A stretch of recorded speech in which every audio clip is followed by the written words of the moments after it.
Larynx એને voice box બી કહેવાય છે, સ્વરયંત્ર. The larynx is the organ of the production of વોઇસનું પ્રોડક્શન કરે છે. It is also an air passage and air passage ત્યાંથી ખાલી એર જ જાય. Act as a sphincter at the inlet of the lower respiratory passage. જ્યારે ખાવા જાય ત્યારે એ સ્પિન્ચર તરીકે કામ કરે છે, જેથી લેરિંગ્સ એટલે કે ટ્રેકિયાની અંદર એ ખાવાના ઉતરી જાય. The upper respiratory passage include the nose and nasopharynx and oropharynx. હવે એવું કહે કે અપર રેસ્પિરેટરી પેસેજના ઓર્ગન એક્સપ્લેન કરો, તો ખાલી નોઝ એક્સપ્લેન કરવાનો, નેઝોફેરિંગ્સ ને ઓરોફેરિંગ્સ. લેરિન્જોફેરિંગ્સથી એ લોઅર રેસ્પિરેટરી પેસેજમાં આવે. પછી સિચ્યુએશન, તો લેરિંગ્સ ક્યાં રહેલી, તો anterior midline of the neck. The larynx short passage way that connect the laryngopharynx. Laryngopharynx જ્યાં કનેક્ટ થશે, ખતમ થશે, ત્યાંથી એ ચાલુ થશે. ક્યાં સુધી, તો કે ટ્રેકિયા સુધી. લેરિન્જિયોફેરિંગ્સથી સ્ટાર્ટ થઈને ટ્રેકિયા સુધી, અથવા તો એવું કહે કે રૂટ ઓફ ધ ટંગથી ટ્રેકિયા. હવે ક્યાં, તો C3 થી C6 વર્ટિબ્રા. બરાબર. ફેરિંગ્સ ક્યાં ખતમ થવાની છે, C6 વર્ટિબ્રાએ. પણ લેરિંગ્સ તો એની આગળ રહેલી છે, ફેરિંગ્સ એની પાછળ રહેલી છે, એટલે બંને હોઈ શકે. એવું થાય કે બંનેનું આવું કેમ આવ્યું, તો એ હોઈ શકે. હવે મેલમાં એની 44 mm લેન્થ અને ફિમેલમાં 36 mm. At puberty male larynx grow rapidly and become larger than the female larynx. Female કરતાં એની જે લેરિંગ્સ હોય મેલની એ જલ્દી ગ્રો થશે પ્યુબર્ટી ટાઈમે. તે pubertal growth of the female larynx is negligible. એટલે ફિમેલનો જે ગ્રોથ હશે એ બહુ ના બરાબર હશે. આ એનો ડિફરન્સ થયો કે લેરિંગ્સ મેલ અને ફિમેલ લેરિંગ્સનો ડિફરન્સ કહો, તો આ 44 mmનું હોય, આ 36 mmનું હોય. આનો ગ્રોથ વધારે હોય પ્યુબર્ટી વખતે, આનો ના બરાબર હોય. કન્સ્ટિટ્યુઅન્ટ્સ ઓફ લેરિંગ્સ, તો larynx is made up the skeletal framework of cartilage. Skeletal કાર્ટિલેજનું બનેલું છે. The cartilage are connected by joints. Cartilage joints, ligaments અને મેમ્બ્રેનથી કનેક્ટેડ હોય છે. And are move by a number of muscles. એવા muscle કે જે મૂવ કરી શકે એવા મસલ પણ આવેલા છે. Cavity of the larynx is line by mucous membrane. Mucous મેમ્બ્રેનથી કવર હોય. હવે એના cartilage of larynx or skeleton of larynx, બેમાંથી જે બી પૂછે એ એક જ. આ MCQમાં ઘણીવાર પૂછાય છે અને વાયવાનો IMP ક્વેશ્ચન છે કે લેરિંગ્સના કાર્ટિલેજ અથવા સ્કેલેટન ઓફ લેરિંગ્સ. તો એ 9 હોય છે, 9 પીસ ઓફ કાર્ટિલેજ. એમાં 3 અનપેર છે, 3 પેર છે. 3 પેર છે એટલે 3 દુ 6 અને આ 3 9 થઈ ગયા. એના નામ યાદ રાખવાના છે. 3 અનપેર કયા, તો કે થાઇરોઇડ, ક્રિકોઇડ ને એપિગ્લોટિક. પછી 3 પેર કયા, તો કે એરિટેનોઇડ, કોર્નિક્યુલેટ ને ક્યુનિફોર્મ. ACC, અહીંયા TCE. બરાબર. આ નામ યાદ રાખવાના છે. અનપેરના પેરમાં ના જતા રહે, પેરમાં અનપેરમાં, એવું નહીં કરવાનું. મોસ્ટ MP છે, તો એ નામ યાદ રાખવાના છે. અનપેર ને પેરના. હવે અનપેર કાર્ટિલેજ, તો પહેલાં છે થાઇરોઇડ. તો થાઇરોઇડને એડમ્સ એપલ બી કહેવાય છે. આ MCQ પૂછે કે આ કોને કહેવાય છે. Thyroid cartilage consist of 2 fuse plate of the hyaline cartilage. Hyaline કાર્ટિલેજના 2 ફ્યુઝ પ્લેટ હશે that form the anterior wall of the larynx and give it. Triangular હશે શેપમાં.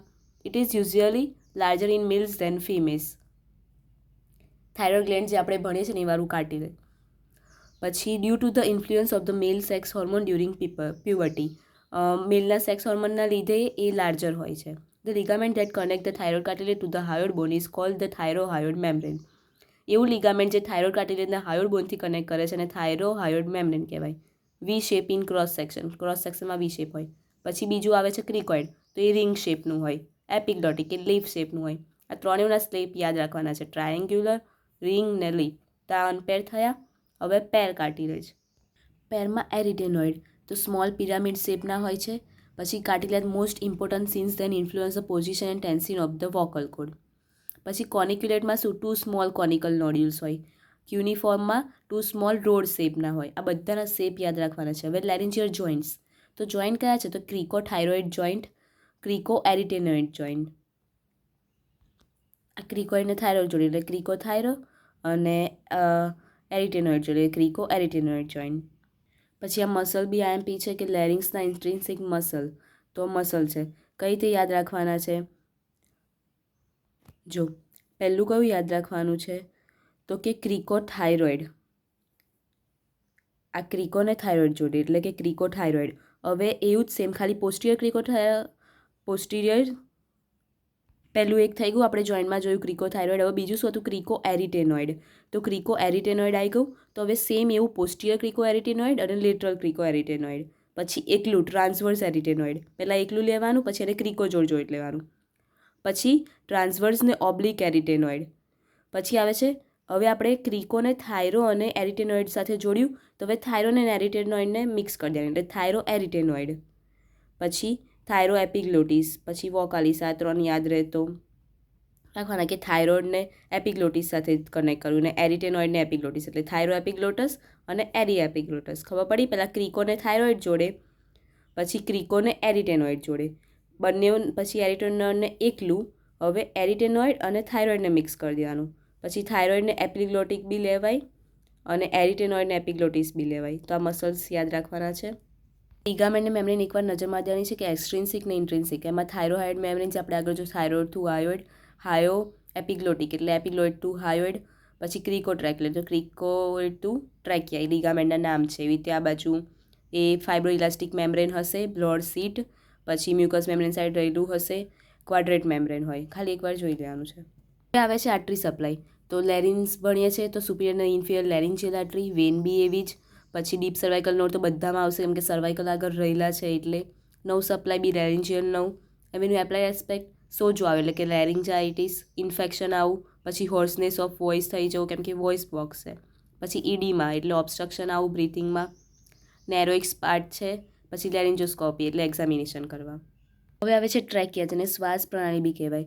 ટ્રેકિયા is a mobile cartilaginous and membranous tube છે, form by C shape ring. આમ C shape રિંગની બનેલી હશે trachea, અને cartilages ને મેમ્બ્રેનસ ટ્યુબ છે. રિંગ અબાઉટ 16 થી 20 in number and make the tube convex anterolaterally. એમાં આ જે રિંગ છે એ 16 થી 20 આવેલી હશે અને આમ કોન્વેક્સ રીતે ગોઠવાયેલી હશે, આમ બહારની રીતે. Is a wide tube lying in mid line. એ વાઇડ ટ્યુબ છે. Upper end of the trachea lies at the lower border of the cricoid cartilage. Cricoid cartilage lower border આગળ આનો અપર એન્ડ હશે. And extend downwards in the midline of the neck. નેકના midline સુધી. In the thorax is end by dividing into 2 main bronchi at the level of the lower border of the 4th thoracic vertebra. Trachea end શામાં થશે તો કે 2 બ્રોન્કાઈમાં. એ 2 bronchi ક્યાં હશે તો કે 4th thoracic vertebra આગળ. વર્ટિબ્રલ લેવલ કેડેવરમાં એટલે કયું હશે C6 થી T4, જ્યારે આપણા લિવિંગમાં C6 થી T6 સુધી. હવે એનું મેઝરમેન્ટ 4 થી 6 ઇંચ. પછી એક્સટર્નલ ડાયામીટર એનો 2 સેન્ટીમીટર, ફેલમાં 1.5 સેન્ટીમીટર, મેલમાં 2 સેન્ટીમીટર, 1.5 સેન્ટીમીટર ફિમેલમાં. પછી lumen is smaller in living than in cadaver. Lumen નાનું હશે કેડેવર કરતાં. એ 3 mm એટ 1 year અને એડલ્ટમાં 12 mm હશે. આવી રીતે આ રિંગ હશે સીપ શેપની. આ ટ્રેકિયા પછી એ બ્રોન્કાઈમાં ડિવાઈડ થશે. આ બાજુનું રાઇટ બ્રોન્કાઈ અને આ બાજુ લેફ્ટ બ્રોન્કાઈ, એમ બેમાં ડિવાઈડ થશે. હવે એના રિલેશન તો સર્વાઇકલ પાર્ટ ને થોરેસિક પાર્ટ. હવે એન્ટિરિયરલી અને પોસ્ટ એન્ટિરિયરલી બંનેનું સર્વાઇકલ પાર્ટ ને થોરેસિક પાર્ટ. તો સ્કિન, ફેશિયા આ મોઢે કરવાવાળું છે, ગોખવું પડશે. Skin, fascia is isthmus of the thyroid gland, સર્વાઇકલમાં આવશે. જ્યારે આ બાજુ મેનુબ્રિયમ સ્ટર્નની, sternothyroid muscle, left carotid artery એ બધું. અહીંયા સ્ટર્નોહાયોઇડ ને સ્ટર્નોથાઇરોઇડ મસલ આવશે. અહીંયા બી સ્ટર્નોહાયોઇડ મસલ આવશે. પછી લેફ્ટ ટ્રેકિયો, બ્રેકિયોસિફેલિક વેન અને ઇન્ફિરિયર થાઇરોઇડ વેન. તો અહીંયા જો આમાં કોમન શું હશે, અહીંયા thyroid vein, inferior thyroid vein, અહીંયા બી ઇન્ફિરિયર થાઇરોઇડ વેન. પછી સ્ટર્નોથાઇરોઇડ છે, અહીંયા બી સ્ટર્નોથાઇરોઇડ મસલ હશે. આ બે કોમન હશે એમાં. પછી પોસ્ટિરિયરલી ઇસોફેગસ. આ થોડું આ ગોખવાનું નથી, આ લોજિકવાળું છે કે ટ્રેકિયાની પાછળ શું હશે, તો કે આપણે લેરિંગ્સની પાછળ શું જોયું, ફેરિંગ્સ. તો ફેરિંગ્સ શામાં કન્ટિન્યુ થતી હતી, ઇસોફેગસમાં. એટલે ટ્રેકિયાની પાછળ શું આવે, ઇસોફેગસ, અને ઇસોફેગસની પાછળ વર્ટિબલ કોલમ. એટલે એ બે. આમાં બી ઇસોફેગસ ને વર્ટિબલ કોલમ. પછી લેટરલી સાઈડમાં શું હશે તો થાઇરોઇડ ગ્લેન્ડ. અને અહીંયા બીજું જે રાઇટ લંગ, પ્લુરા, થોરેસિકમાં છે. એટલે નીચે આપણે કીધું આ થોરેસિક પાર્ટ કેમ લીધો, કેમ કે ટ્રેકિયા અહીંથી ચાલુ થાય છે, પછી અહીંયા બ્રોન્કાઈમાં ડિવાઈડ થાય છે. તો અહીંયા લંગ્સ આવી જાય છે, લંગ્સની અંદર બ્રોન્કાઈ હોય છે, એટલે થોરેસિક પાર્ટ લીધો. અને સર્વાઇકલ એટલે તો ગળામાં છે જ એટલે. તો એની આજુબાજુ શું હશે, લંગ્સ, પ્રુરા. હવે અહીંયા ઉપર તો થાઇરોઇડ ગ્લેન્ડ જ હશે. એટલે આ બે સમજીને મોઢે કરવાનું છે, આ ખાલી યાદ રાખી લેવાનું છે. પછી એની આર્ટરી સપ્લાય તો કે થાઇરોઇડ આર્ટરી, વેનસ ડ્રેનેજ તો કે થાઇરોઇડ વેન અને બ્રેકિયોસિફેલિક. પછી નોડ્સ કયા આવશે તો પ્રી ટ્રેકિયલ અને પેરાટ્રેકિયલ નોડ્સ. નવ સપ્લાય સિમ્પેથેટિકમાં સર્વાઇકલ ગેંગ્લિયોન અને પેરાસિમ્પેથેટિકમાં વેગસ, લેરિન્જિયલ નવ થ્રુ. હવે એનું એપ્લાઇડ એસ્પેક્ટ શું છે કે trachea is palpable in the suprasternal notch. એ પાલ્પેટેબલ છે સુપ્રાસ્ટર્નલ નોચ આગળ. પછી tracheal tug, trachea may get complex by the pathogen enlargement of કોઈ બી થાઇરોઇડ કે એનું એનલાર્જમેન્ટ થાય તો એ કમ્પ્રેસ થાય છે ટ્રેકિયા. પછી ધીસ કોઝ ડિસ્નિયા, જેથી આપણને શ્વાસ લેવામાં તકલીફ પડે, કશું ગળવામાં એ થાય, ઇરિટેબલ કફ થાય અથવા તો કોઈ વખતે હસ્કી વોઇસ બી થઈ જાય એના લીધે. પછી ટ્રેક્યોસ્ટોમી એટલે કે સર્જી કરવું પડે ત્યાં. અને ટ્રેક્યોટોમી એટલે કે એન ઇન્સિઝન ઓફ ધ ટ્રેકિયા, આમ કંઈક ચીરો કરીને કશું કરવું જ પડે એ ટ્રેક્યોટોમી. અને ટ્રેક્યોસ્ટોમી એટલે સર્જરી કરવું જોઈએ. તો આ થઈ ટ્રેકિયા.